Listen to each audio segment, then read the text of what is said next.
Hi guys, welcome back to my YouTube channel, and for today's video, ipapakita ko po sa inyo guys kung paano po tayo mag-transfer ng funds from our Cbank to our GCash.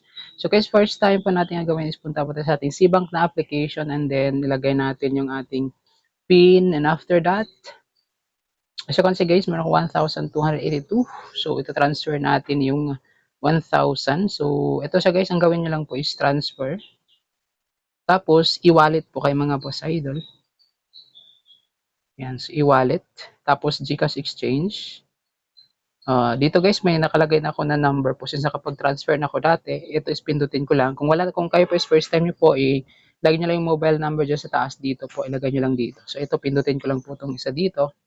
Nga pala guys, meron tayong 3 free transfer per week.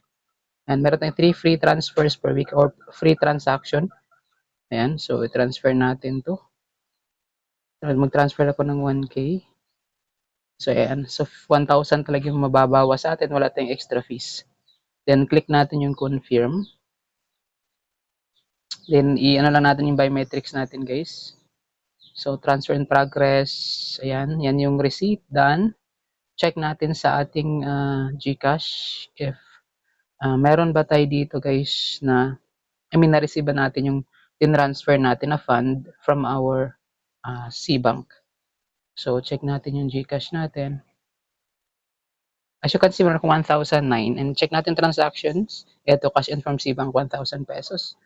So, ayan, yun lang po yung, ganun lang po kadali guys, so paano natin gawin guys, and kung paano po tayo mag-transfer ng funds from our Cbank to our GCash.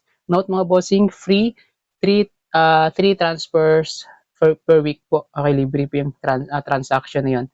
So, if meron kayo tutunan sa tutorial natin for today, please don't forget to like, share, and subscribe to my YouTube channel para updated po kayo sa mga upcoming videos and tutorials po natin.